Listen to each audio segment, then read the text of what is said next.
U ovom videu donosimo vam historijski pregled činjenica koje su prouzrokovale rusko-ukrajinski sukob, kao i analizu ratnih dešavanja u proteklim mjesecima.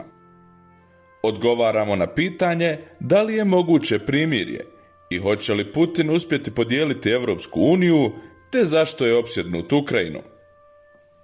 Prije nešto više od 6 mjeseci, u rano jutro 24. februara, Rusija je napala Ukrajinu.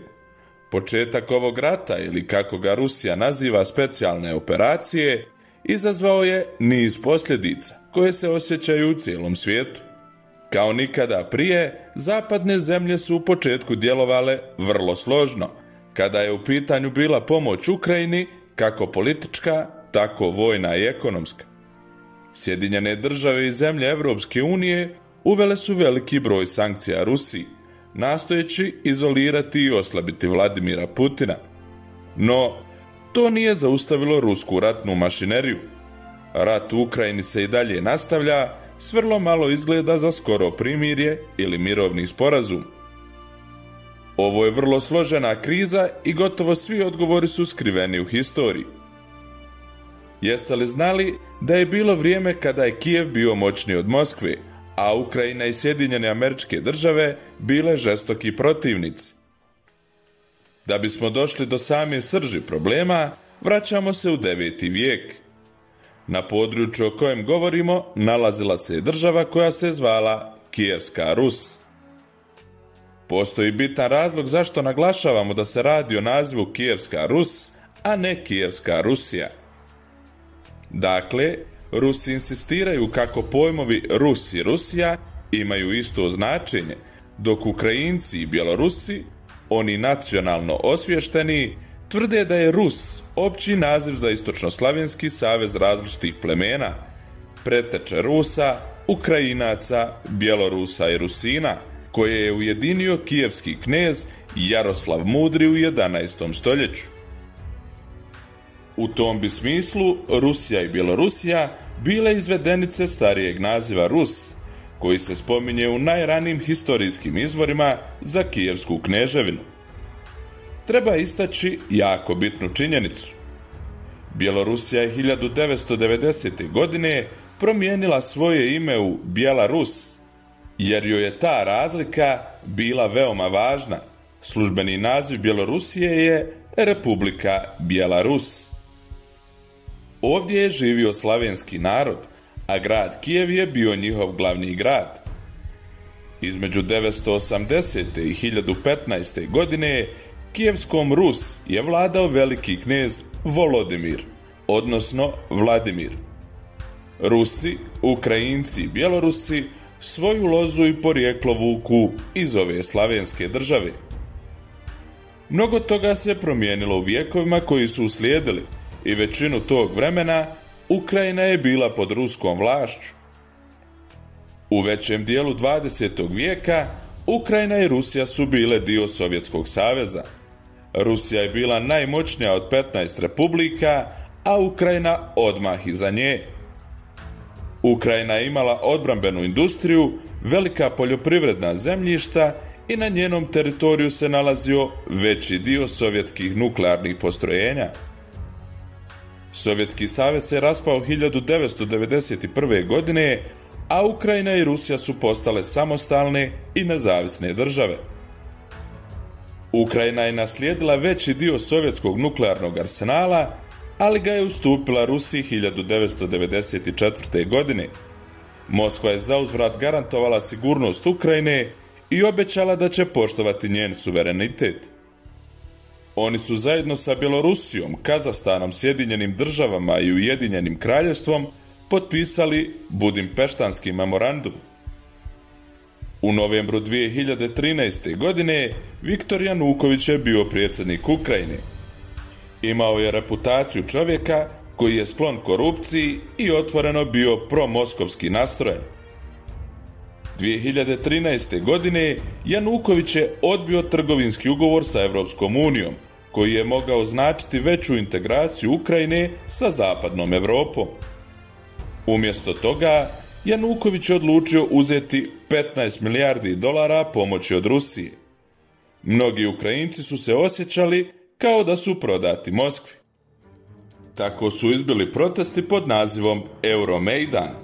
Euro jer su ti protesti bili vezani za odnose sa Europom, a Mejdan jer su se dogodili na Kijevskom Mejdanu, odnosno na Trgu nezavisnosti. Demonstranti su uzvikivali parole kako se sporazum sa Europskom unijom mora potpisati, te su tražili ostavku Janukovića. Rusija je podržala predsjednika, a Zapad demonstrante. U februaru 2014. godine Janukovićeva vlada je srušena.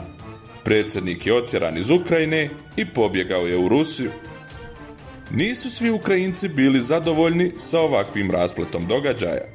Mnogi na istoku zemlje, na ruskom govornom području, željeli su da Januković ostane. Kada je protjeran, manjina se osjećala obespravljen. S druge strane granice, Rusija je bila izuzetno ljuta jer je izgubila svoju marionetu. Da bi spasila situaciju, 2014. godine Rusija je anektirala Krim. Zašto baš Krim? To je poluostrvo u Crnom moru, a 1954. godine sovjetski vođa Nikita Hruščov prenio je Krim sa Ruske Sovjetske republike na Ukrajinsku Sovjetsku republiku. Hruščov se nadao da će taj transfer ojačati bratske veze između ukrajinskog i ruskog naroda. S obzirom da su i Rusija i Krim bili dio Sovjetskog saveza, ovaj transfer nije bio od velike važnosti i značaja u tom periodu. Međutim, kada je Ukrajina postala nezavisna 1991. godine, Krim joj se pridružio kao sastavni dio njene teritorije. Poluostrvo je dobilo posebnu autonomiju i ostalo je dom ruskih vojnih baza. Moskva je obećala da će poštovati autonomiju Krima. Mnogi u Rusiji bili su mišljenja da ovom poluotoku nije trebalo dozvoliti da se pridruži Ukrajini. 2014. godine, kada je Januković svrgnut s vlasti, ruska vojska je počela da zauzima vladine zgrade na Krimu. Dakle, cijelo poluostrvo je bilo pod vojnom okupacijom, a referendum je uslijedio 16. marta 2014. godine, gdje su stanovnici glasali za pripajanje Rusiji. Je li ovo glasanje bilo legitimno? Zavisi koga pitate. Za Putina je ovo bilo oslobođenje, a za ostatak svijeta aneksija Krima. Fokus se zatim prebacio na istok Ukrajine, gdje su separatisti uz podršku Rusije preuzeli kontrolu u regijama Donjecka i Luganska. Ukrajinske snage isprva nisu pokrenule sveobuhvatnu ofanzivu. Međutim, kada je 17. jula 2014. godine avion sa 298 putnika oboren od strane ovih pobunjenika, ukrajinske snage su se odlučile na akciju protjerivanja separatista. Separatisti su počeli da gube tlo pod nogama, pa je ruska vojska priskočila u pomoć. Uslijedio je niz razgovora između Rusije, Ukrajine i zapadnih zemalja. Oni su rezultirali sporazumima iz Minska, koji su potpisani 2014. godine. Obje strane su se složile oko prekida vatre i vojnog povlačenja. Ukrajina je pristala na održavanje izbora u područjima pod kontrolom pobunjenika. Ukrajina je, isključujući Rusiju, najveća evropska država. Pokriva površinu od 603.550 kvadratnih kilometara sa populacijom od oko 44 miliona stanovnika. Njen BDP iznosi više od 155 milijardi dolara sa prihodom po glavi stanovnika koji iznosi više od 3.700 američkih dolara. Ukrajina je danas podijeljena između istoka i zapada na više načina. Zapadni dio zemlje sebe vidi evropskim, dok je istok bliži Rusiji, kako u geografskom, tako i u sentimentalnom smislu. Na zapadu zemlje većina Ukrajinaca govori ukrajinski, a na istoku trećina stanovnika su Rusi. Na zapadu se na Rusiju gleda sa sumnjom, dok se na istoku na Rusiju gleda kroz prizmu zajedničke historije i nasljeđa. Šta zapravo želi Vladimir Putin? Demilitarizaciju i denacifikaciju Ukrajine, sprečavanje genocida u Donbasu ili zaustaviti dalje širenje NATO saveza na području bivših sovjetskih republika? Ove zemlje su osnivači NATO pakta, a ove nacije su im se pridružile tokom hladnog rata i nakon njega. Ukrajina također želi da se pridruži NATO savezu, a Putin to želi spriječiti po svaku cijenu. Međutim, ovo je samo dio priče. Kao što smo rekli na samom početku, mnogo toga se krije u historiji. Za početak, ovaj je rat stvar unutrašnje politike. Kada je Putin anektirao Krim, njegov rejting je naglo porastao. Ruskom predsjedniku pomaže ovakvo stanje i održavanje imidža Rusije kao svjetske supersile. Trenutno to ostvaruje pripajajući dijelove Ukrajine i kroz nacionalističku retoriku. Historijski gledano, mnogi Rusi nezavisnost Ukrajine smatraju greškom. Istina je i činjenica da je Ukrajinom dugi niz godina vladala Rusija, na ovaj ili onaj način. U stvari, Ukrajina jedva da je imala bilo kakav oblik nezavisnosti prije 1991. godine. Postojao je kratak period njene nezavisnosti prije Prvog svjetskog rata, te u jednom periodu 1600. godine. U modernoj historiji, Ukrajina je uglavnom bila pod Rusijom. Svaki 6. Ukrajinac je etnički Rus. Svaki 3. govori ruski kao maternji jezik. Dakle, Putin je u pravu kada kaže da su historijski bili jedno. Ali uzimati Ukrajinu kao svojom teritorijom na osnovu kolonijalne historije je pogrešno. Imperijalizam iz prošlosti ne može opravdavati današnji ekspanzionizam. Evo šta nam još historija govori. Ukrajina je nasilno rusificirana kroz vijekove. Ruska kraljica Katarina Velika počela je rusifikaciju Ukrajine, kada je veliki broj etničkih Rusa premješteno i preseljeno u ovaj dio svijeta. Školama je naređeno da se lekcije drže isključivo na ruskom jeziku, a sve do 1800. godine ukrajinski jezik je bio zabranjen. 1930. godina sovjetski vođa Josif Staljin izazvao je takozvanu umjetnu glad u Ukrajini, poznatu kao holodomor ili gladomor, od koje je umrlo između 3 i 7 miliona Ukrajinaca. Područje je tada ponovo naseljeno etničkim Rusima kao 1940. kada su preseljeni Tatari sa ovog područja. Postoji razlog zašto istočna Ukrajina danas ima toliko mnogo govornika ruskog jezika. Kroz historiju se planski radilo da upravo tako bude. Istočna Ukrajina je uvijek bila draga i bitna Rusiji. Nekoliko ključnih faktora to objašnjava. Taj dio Ukrajine je izuzetno bogat ugljem, željezom i ima veoma plodnu zemlju. Njena historijska veza sa Rusijom bila je iznuđena. Putin s vremena na vrijeme govori o svetoj Rusi. Kaže da su Rusi i Ukrajinci jedan narod, ali 70% Ukrajinaca odbacuje ovu pomisao. 72% Ukrajinaca smatra Rusiju neprijateljskom državom. 67% Ukrajinaca želi da se pridruži Europskoj uniji, a 59% želi da se pridruži NATO savezu. Ovo je Volodimir Zelenski. Došao je na vlast 2019. godine nakon ubjedljive pobjede. 73% ukrajinskih birača glasalo je za ovog čovjeka na izborima. Volodimir Zelenski predstavlja puls Ukrajine koja želi da ostane nezavisna i slobodna zemlja, da o svojoj sudbini odlučuje isključivo demokratski i voljom svog naroda. Ali u ovakvoj konstelaciji snaga i podjela, da li je to zaista moguće? Zelenski je postao simbol otpora ukrajinskog naroda, iako u posljednje vrijeme i njegovi potezi podliježu oštrim kritikama. U nastavku videa pokušat ćemo izvršiti detaljnu analizu dosadašnjih dešavanja u Ukrajini.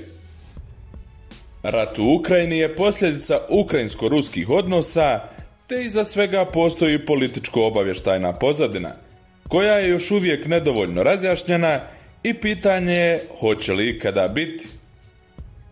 Rusija je od 2014. godine nastojala preko Luganska i Donjecka kontrolirati politiku Ukrajine, te ruskoj politici nije dovoljno da postigne samo neutralnost Ukrajine. Ti pokušaji su nastavljeni i nakon Mejdana, odnosno za vrijeme predsjednika Porošenka i kasnije za vrijeme Zelenskog. Ukrajinci su svakako predvidjeli rat, i to sukob na istoku, jugu i zračne napade. Međutim, Ukrajinci nisu predvidjeli napad na Kijev u punoj veličini. Prema procjenama ukrajinskih obavještajnih službi, način na koji su se ruske trupe pozicionirale i koliko ih je bilo, nije bilo dovoljno za zauzimanje Kijeva. Također, Rusija je bila neadekvatno pripremljena za ovu konkretnu vojnu zadaću, a uz to bi Ukrajina prema procjenama pružila snažan otpor.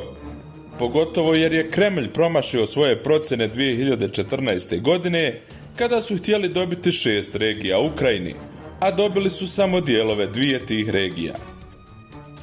Zanimljivo je da su zapadni obavještajci predviđali pad Kijeva u 96 sati, što je bilo pogrešno jer nije uzeta u obzir razina ukrajinskog otpora u glavnom gradu.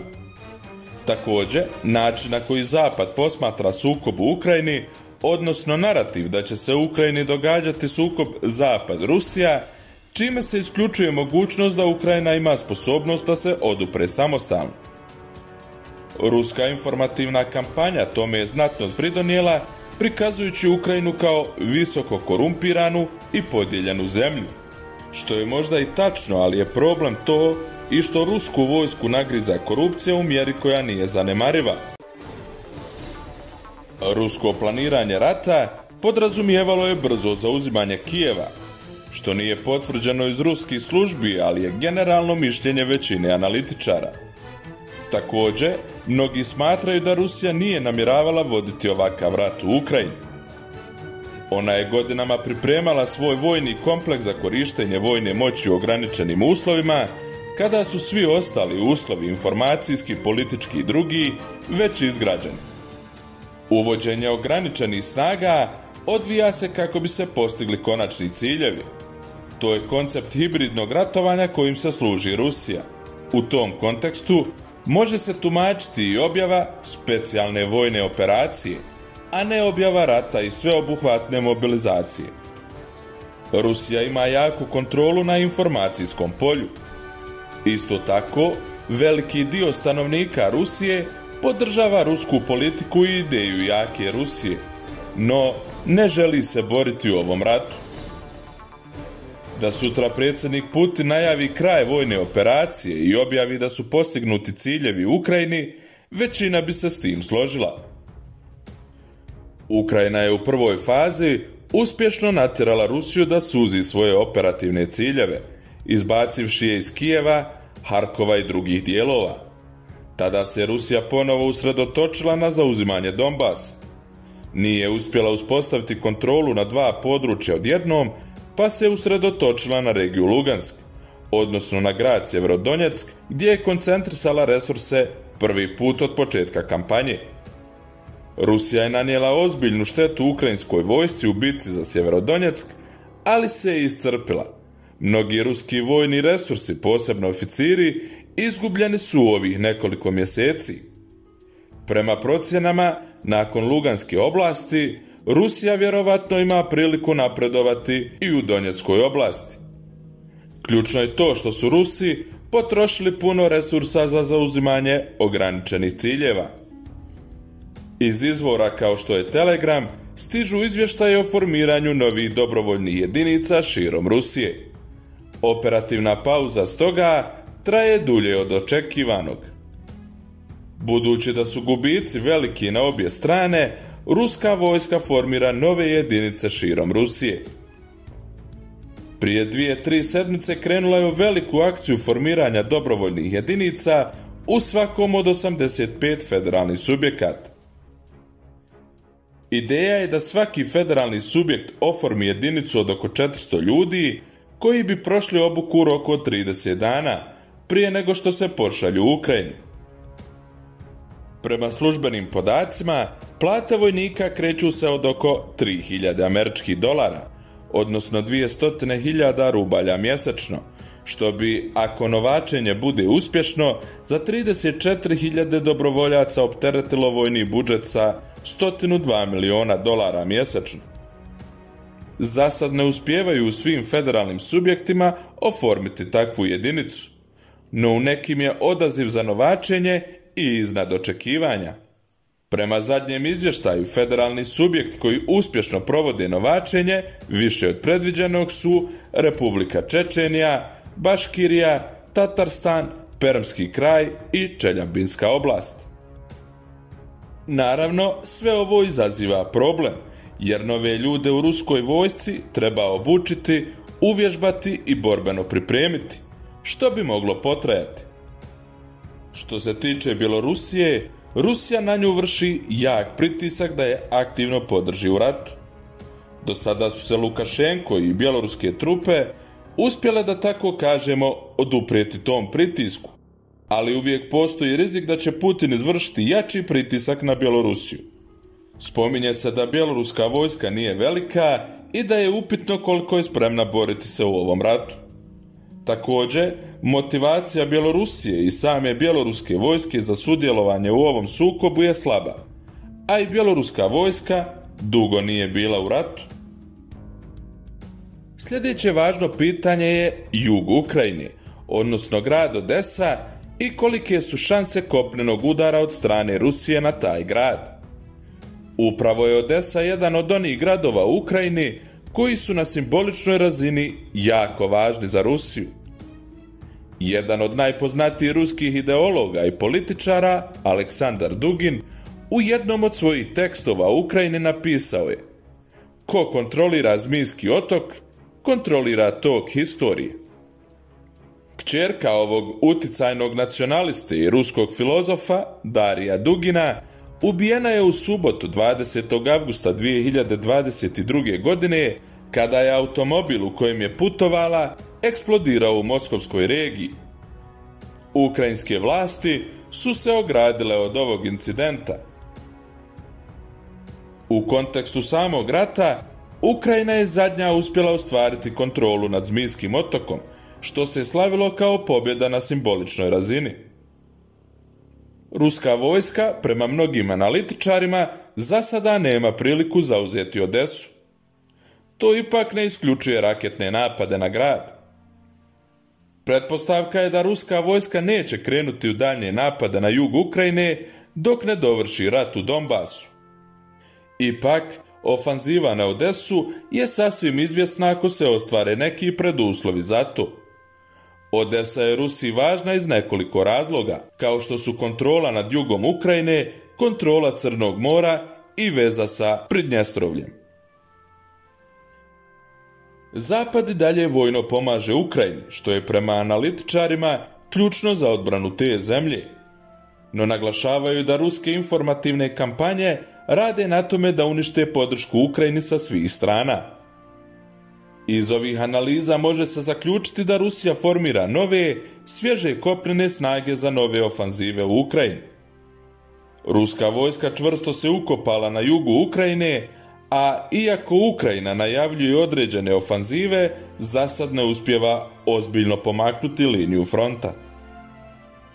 Rusija svojom propagandom pokušava skrenuti pažnju Zapada sa rata u Ukrajini. Sveukupni dojam je da joj to donekle i uspijeva. Sve češće je u zapadnim medijima fokus više na ekonomske i energetske posljedice rata nego na sam rat, a dio pažnje preuzela je i situacija na Tajvanu. Ugovori o nafti, gasu i izvozu žita se potpisuju i nastavljaju provoditi, a Turska se nametnula kao vodeći posrednik. Dokad će sve to trajati? Šta je dugoročni cilj Rusije? Staviti pod kontrolu i pripojiti određena područja Ukrajine ili izvršiti aneksiju njenog cijelog teritorija? Da li je to zaista izvodivo i moguće? Niti Rusi mogu okupirati cijelu Ukrajinu, pobijediti i namjestiti svoju vladu, niti Ukrajinci za sada mogu pobijediti Ruse i izbaciti ih sa svog teritorija. To se sigurno neće dogoditi jer ni jedna ni druga strana nemaju tih kapaciteta. Ukoliko vam se svidio ovaj video, ostavite like i komentar i naravno pretplatite se na naš kanal. Vidimo se u sljedećem videu i lijep pozdrav svima!